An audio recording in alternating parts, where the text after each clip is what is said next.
Hi, you have tuned in to maryw.jones of Avision Realty, Inc., Huntsville.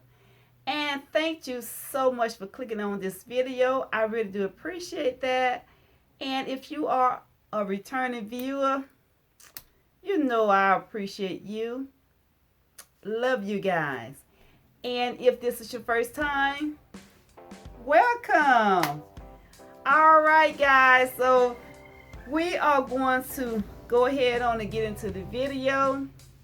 All right, guys. So just want to remind you that I do have another channel that's older than this one. And on that particular channel, it is called maryw.jones Huntsville. And on that particular channel, I do DIY, shop with me, clean with me, decorating on a budget. I do shopping hauls. I do shopping per se, where I take you inside of a store and I show you particular items that's in that store, okay, and the prices as well.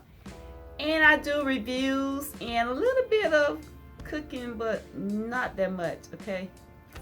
All right, so if you want to see any of those content, head over to maryw.jones Huntsville. Oh, and I also do a little real estate on that particular channel every Tuesday at 7 p.m.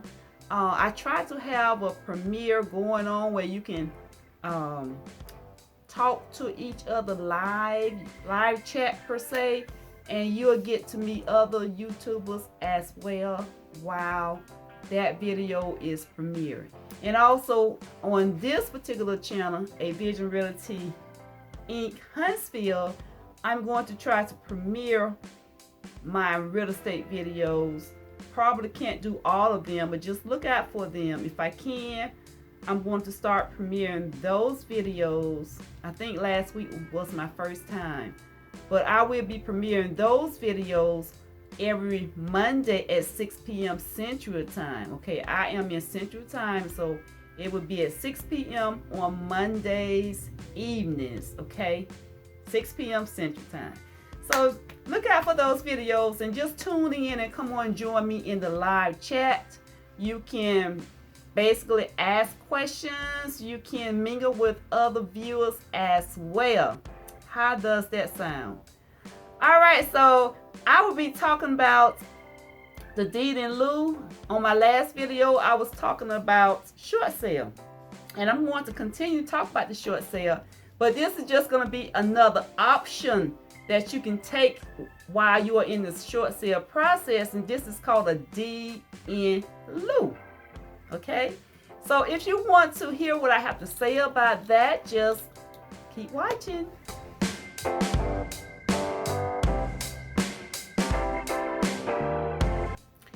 Okay, so let me give you my disclaimer.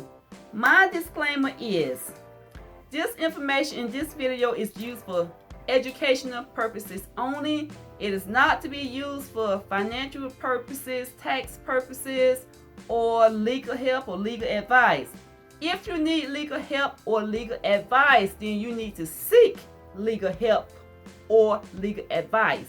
Because I am a licensed real estate broker, I am not an attorney, I am not an accountant or a CPA, okay? So I got that out of the way. Hope we all understand. This is only used for educational purposes only. All right, so let's get into this video. We're going to be continue talking about the short sale. So this is going to be like a little short sale series, but we are talking about the deed-in-lieu. On the last video, I talked about the short sale per se by you going getting you an agent and let them help you sell your house. It's a short sale. If you have not listened to it, I'm not going back over it. Just look in the description box below, and a link to that video will be in my description box. Go ahead on and listen to that part of the short sale. That's mainly like the first step, the first process of the short sale, okay? Where you got the agent to help you out to sell that house. That's all I'm gonna say about that video, okay? So in this particular video, we are going to talk about the deed-in-lieu. And the deed-in-lieu is when you decide that you don't want to do a short sale. You just want to give the house back. You tired, the lender done about ran you crazy, or you just got too much going on, your nerves bad, and you just say, I'm just going to give up. I'm going to give up all my equity in the house, no matter how much you own the house or how less you own the house. Who knows? You probably got the house down to $50,000, which is nothing. But instead of you say, I'm going to sell it, or I'm going to let auntie go ahead on and try to handle everything, you said, well, I'm going to go ahead on and call my lender, and I'm going to tell my lender, hey, come get this house. I'm tired of it because you guys are just running me crazy. And they will send you some documents out there because, but first they're going to send someone out to the house. They're going to do like a mini appraisal. Most time it be just a realtor that in their network that they will send out there to see how much this house is worth. Okay. And so once they do all of that and you have already told them you want to give the house back because you just don't want to fool with it anymore, you can do cash for keys, and a lot of buyers do not know that. They just give the house up without getting any type of say help from the lender. Okay, so if you decide to give your house back, like I said, that is called a deed-in-lieu. You give your house back to the lender and you just walking away from everything. Your equity, your sweat equity that you put in the house, you just giving it up really.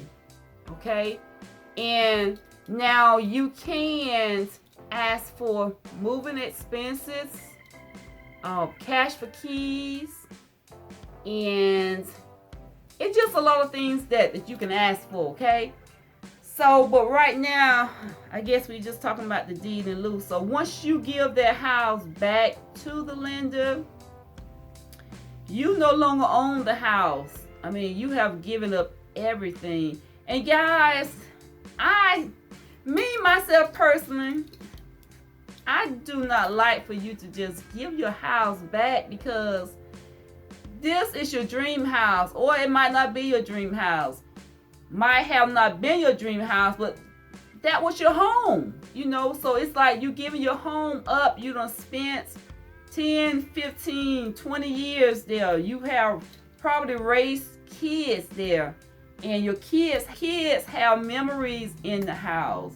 You know, it's just so much attached to the house when you just walk away from it and just give it back to the bank without even trying to put up a sweat, without even trying to find out what else out there that you can do, without seeking help. Because a lot of people, once they go into foreclosure, shame sets in. They will not reach out to their friend, the neighbors or cousins, or they will not reach out for help, guys. They just go in that little mode and they just feel like they giving everything back that will solve their problems. But once you do that, guys, everyone that knows you, eventually they're gonna find out what's going on. Okay, when they see you moving out your house, folks are going to stop by and ask, where are you moving? Did you sell your house? I mean, all kind of stuff is going to come up. And you're going to be feeling much more shame. You're going to have much shame. More shame than you had before you decide to give your house back. So that's why I'm coming on here, trying to help you out, trying to hold your hand and let you know that there are options. Guys, don't give your house back to your lender. I'm telling you, there's so many options out there that you don't have to give your house back. Okay, now when you're giving your house back, you have to because the moving is expensive. you have to have money to move. You have to have money for utility bill, light bill, different things like that. And keep in mind that once you give your house back, especially if you go and try to rent, most times the house that you are renting costs more to rent than the house that you was paying on that you let go back. So do not do it. And then another thing, a negative part of it is that when you go and try to get a rental property, most of the landlords or the homeowners or the property manager, they're gonna do a background check on, well, yeah, some of them, they do a background check. They're gonna check and see, have you been evicted? Have your house been foreclosed on? They're gonna find out guys, this stuff is public record, okay? Nothing is hidden. Nothing is hidden. You can't say, you let a house foreclose and then you think you can go to a property management company that rents out houses and say, oh, they won't find out that I had a house that foreclosed, or they won't find out that I had a house that I gave back to the bank. Yes, they can. Everything is in the tax assessor. Well, everything is at the courthouse in the public record.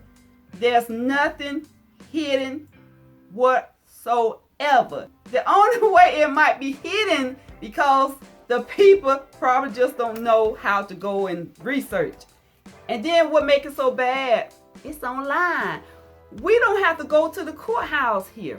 We can go online to a site, to the site. Our courthouse has a site. Everything is online, guys. You can find everything. Everything is public. Okay, so I'm just trying to let you know that you do have options. Even though you chose, or if you choose to go for the deed-in-lieu, the consequences that I just told you, those are some of the consequences that you have to suffer. Is trying to get another house. You won't be able to get another loan right away to purchase a house because of your credit. Once you let your house go back, or you give your house back voluntarily, you have to suffer the consequence. So I'm not saying to, if you have tried everything else and it's just no other way around it. I can understand that. But if you can save your house and keep it from going into foreclosure, keep from selling the house as a short sale, but I prefer for you to sell it as a short sale versus you just giving it back, okay? Okay, with the deed-in-lieu, remember I said ask for cash for keys. If you don't know to ask, the lender probably won't volunteer and give you the cash for keys. Now let me explain to you what the cash for keys are, okay? The cash for keys means exactly how it phrased. Cash for keys. Cash for your keys. Lender, you give me cash, I will give you my keys. I'll hand you over my keys, okay? So once your lender agrees with you on the cash for keys, there will be a form that you have to fill out, and that paperwork will tell you who are you going to, it letting the bank know who to write the check out to, okay? So make sure that when you filling out this cash for keys form, don't go putting everybody's name on that form that living in your house. No, you put your name on it so all of the money can come to you. You won't have to divide that money. Now you're probably asking, how much money will I get? It all depends. It called negotiation, okay? Negotiate with the lender. You can probably get up, let me tell you how much I have gotten for one of my homeowners. They was, okay, I got them $8,000. That's the highest that I have gotten them so far, was $8,000 for them to move out. But there are stipulations. You got to make sure the house is clean. Make sure it's broom swept. And what I mean about that, make sure all your windowsills are clean. Make sure your stove, your ice, your oven, all your appliances is clean. All the trash out the house, all the debris out of the yard, all of the debris, if you have any on your roof, get up there, have somebody to throw that stuff down the yard. Take all the tree limbs, mow your grass, have your lawn cut, okay? And bathtub clean, toilet clean, everything clean. If you have a storage on the outside of your house, make sure that that storage is clean. If there are keys to your storage, make sure when you get ready to hand those keys over, they want keys to the storage building, the exterior storage building, wherever you have keys on that house, front door, back door. If you got a storage on the inside, that you have a key on it. They want those keys because they are paying you for those keys, okay? So, like I said, make sure everything is clean. And so once everything is clean, they have an agent or someone to come out there, and they are going to go through that house to make sure that house is broom swept. Another thing, if your AC filter is dirty, go to the store, buy some more filter, change them out, because they're looking for that, okay? They're looking for clean filters to your HVAC, okay? So, whew, guys, that was a lot, but I am trying to educate you, okay? I'm trying to educate you to let you know to ask for the cash for keys, because if you don't know to ask, you don't know that you can get money for moving out of the house or for giving them the house back. You want to make sure that you're getting something out of the house. You have put all of your sweat equity in this house. You have equity in this house, especially if you had it 10 years or more. You got some good equity in that house. So I'm just trying to help you out, guys, okay? All right, guys, so if you have made it this far and if you have not subscribed and you want to continue to feast on other videos like this, you have to subscribe and hit the notification bell twice and leave comments, thumbs up, and that way you will be notified, okay, when I come on again. And I'm going to come on every Monday. My videos will be released every Monday at 6 p.m. Central Time. And they will be premiering, like I said at the beginning of this video, okay? So, with that being said, guys, I am going to go ahead on and sign off. And trying to think of anything else before I leave. Okay, so I'm going to sign off. And guys, I will see you in the next video. I will see you in the future, because your future looks good on you. Bye-bye.